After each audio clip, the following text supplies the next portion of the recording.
What's going on, family? I'm Scrapbook Boxing Museum of the Forgotten Fisticuffs series. I want to continue to examine 100 years of World Championship fights. November 6, 1946. Number 1 ranked Harlem, New York welterweight sensation was dropped in the 5th round and knocked through the ropes and out of the ring in the 9th round for a 19th count. And the arena exploded. It was controversy because many spectators in that arena thought that Ray Robinson didn't make the count in time for the bell. Now, the arena was the Cleveland Arena. The fighters was Artie Levine, Brooklyn, New York. Number 1 ranked Sugar Ray Robinson. Now let me tell you about Artie Levine. He was born January 26, 1925. Brooklyn, New York. He stood 5 foot 8 inches. He was a welterweight. His name was Arthur Lindsay Levine. He died January 13th, 1912. He was 86 years of age at the time of his death. And he would reside in Matthew, North Carolina. Now, I met Artie Levine. And he told me about that fight, personally. He accepted the results later on in life. Not when it happened. But deep down in Artie Levine's heart, you can tell that he felt railroaded. And many told me, including Ray Robinson when I spoke with him, told me that Artie Levine was the hardest welterweight puncher that Ray Robinson has ever faced.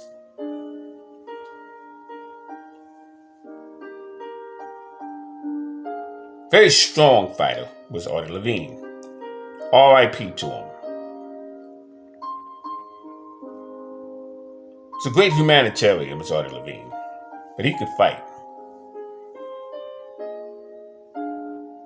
But boy, could he punch. But Ray Robinson was ranked number 1. He was in line to face Marty Servo.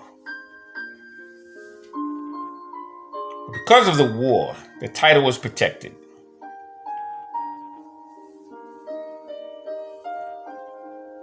So Ray Robinson would face Artie Levine in front of 12,000 spectators. When Ray went down,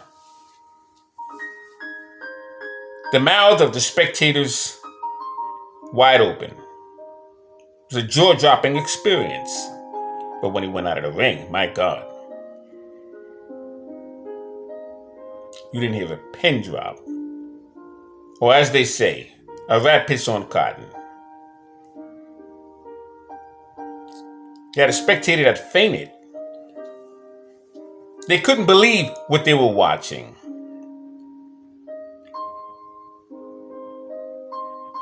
But as a brilliant Hall of Fame fighter, Ray Robinson would get up and knock out Artie Levine.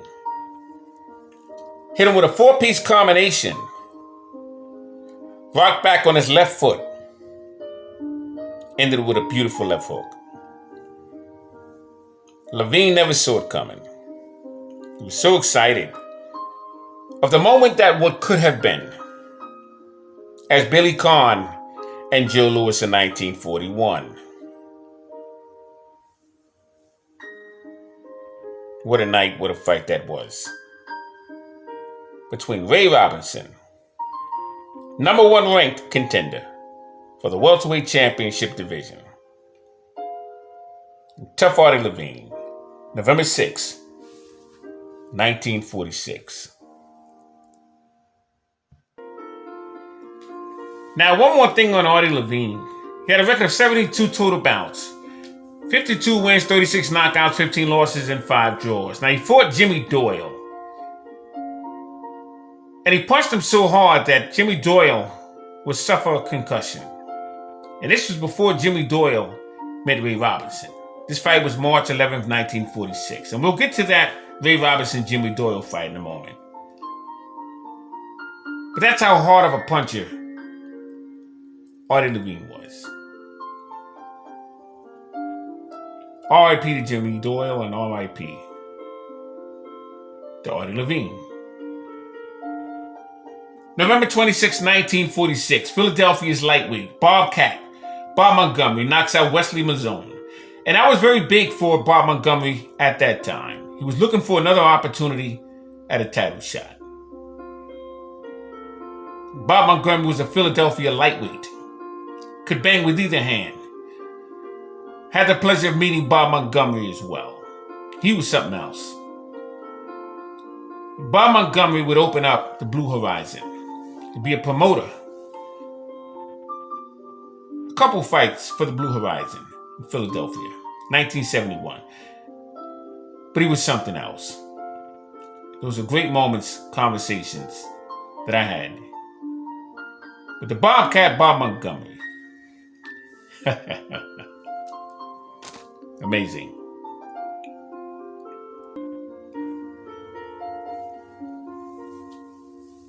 December 6, 1946. Casablanca middleweight Marcel Cerdan makes his professional debut in America. And he would defeat Georgie Abrams, 10 rounds in New York's Madison Square Garden. Now, Georgie Abrams would face Tony Zale. And they would unify the middleweight championship division. Tony Zale would defeat Georgie Abrams. So Marcel Cerdan would defeat Georgie Abrams. December 20th, 1946. A crowd of 15,670 spectators paid $82,948 to watch Harlem, New York's formerly Alley, Georgia, welterweight sensation become the fourth black welterweight champion in boxing history. Now, Ray would defeat Ohio's welterweight Tommy Bell, 15 rounds in New York's Madison Square Garden. It's for the vacant World Welterweight Championship belt from retired Marty Servo. Now, the referee was Eddie Joseph. He would have it 10-5. Jack O'Sullivan would have it 8-6.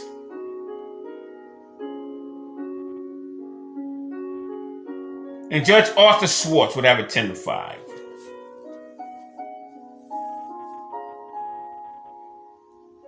Now, Ray would get dropped in the 6th round. Be on one knee. And the crowd was shocked. This was serious business because Ray Robinson has been out of the ring twice. Once with Jake LaMotta in 1943.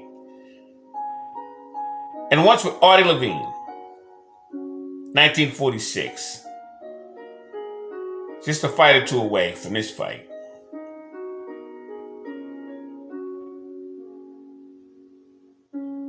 And Ray has been waiting 6 years since his professional debut, October 4th, 1940, on the undercard of Henry Armstrong, his idol, and Fitzy Zivic, who he defeated.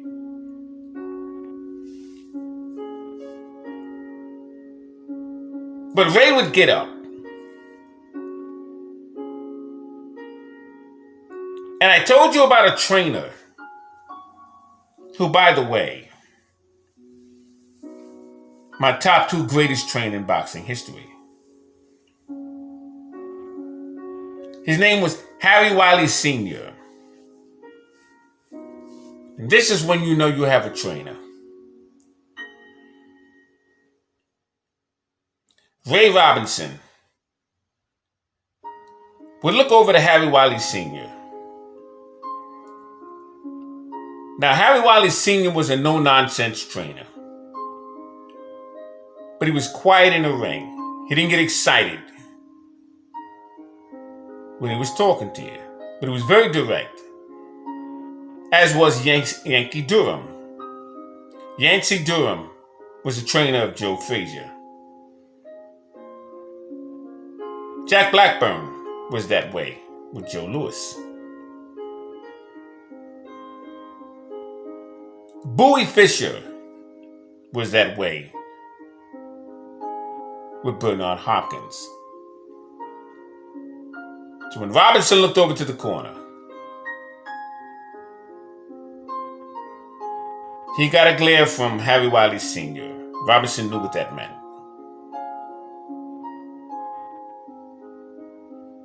If you remember the fight with Arturo Gatti and Mickey Ward, Atlantic City, Gotti spoke to Buddy McGirt in the corner, and he complained about his hand. And the first thing Buddy McGirt said to Arturo Gatti, "What do you want me to do?" What that meant was, do you want to fight, or do you want me to explain to you what to do when you go back out there? That's a trainer. Slim Jim Robinson, Eddie Futch, Manuel Stewart.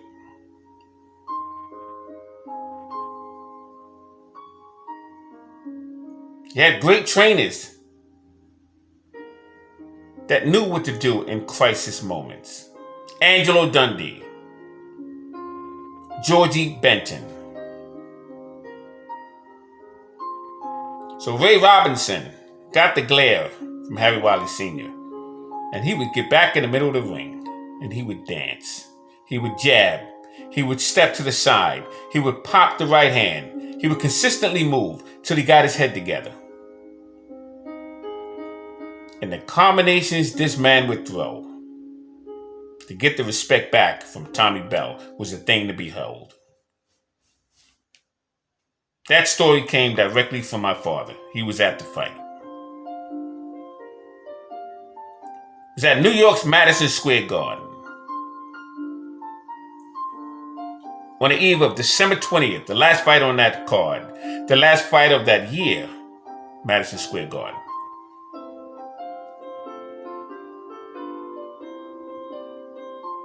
And Robinson would become the brand new welterweight champion of the world. Oh, what excitement that meant to Harlem. Those who knew Ray Robinson, those who spoke of him, it was the greatest moment at that time of their life. And when I had the pleasure of meeting Ray Robinson, I met him on 2 separate occasions. I asked him about that evening, and he briefly told me, "To a fighter, if you want something bad enough, you gotta go get it." Now, Robinson stood 5'11" and a half inches. He weighed 146 and a half pounds. He was 25 years of age. And he had a 72 and a half inch reach. He had a record of 73-1 before he got his first title shot with Tommy Bell. Tommy Bell stood 5'7" inches. He was number 7 ranked at that time. Weighed 146 pounds and he was 23 years old. He had a younger brother by the name of Bobby Bell. It was 3 brothers. But Bobby was the featherweight. Tommy was the welterweight. Tommy Bell had a record of 39-16. I'm sorry, I think it was 39-10. And he had 26 knockouts. I want to give him his correct record. Ray was scheduled to face world champion Marty Servo on September 6, 1946 at New York's Yankee Stadium.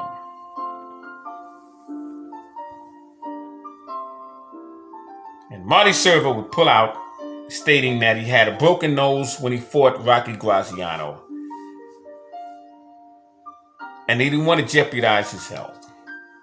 So the belt went vacant. Bojack and Tippy Larkin had turned down the opportunity to face Ray Robinson for the vacant belt.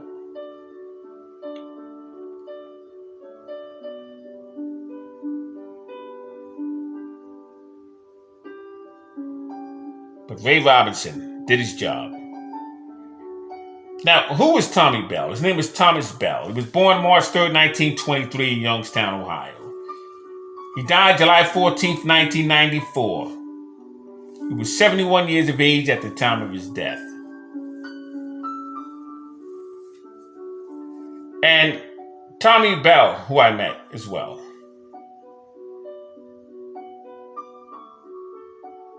Something else, man. He had a record of 142.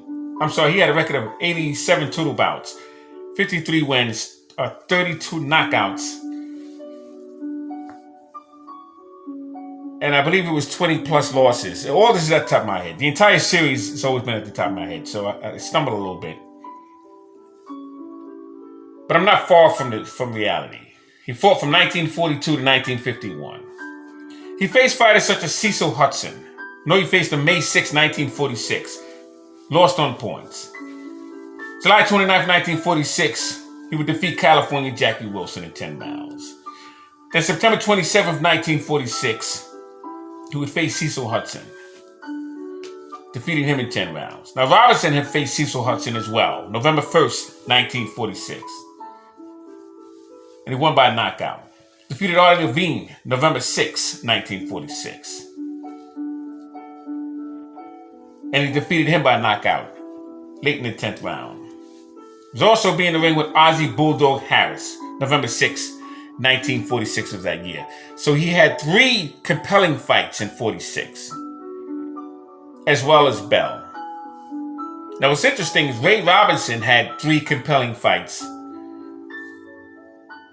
in 43, and he topped it off by fighting his idol, Henry Armstrong. Robinson would face Jake LaMotta twice in 43, within a 3-week span. He would face California Jackie Wilson in between those fights with LaMotta. He would also top it off by facing Henry Armstrong. So 43, he had a compelling year as well. But that fight with Tommy Bell, was something else, man. And Tommy Bell could fight. He got the shot because Marty Servo had vacated the belt. Bo Jack and Tippy Larkin rejected the fight. So Tommy Bell got the shot. He was ranked number 7 at that time. Robinson was ranked number 1. Bell had some good wins. As I stated, he had fought California Jackie Wilson,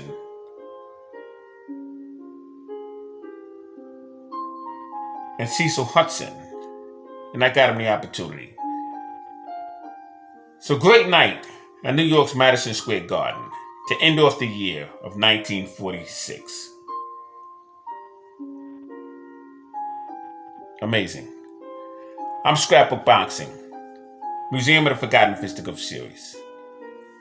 All great fights and all great fighters will never be forgotten on my channel. Salute to my subscribers.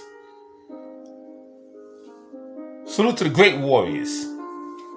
100 years of world championship fights. Amazing. Salute.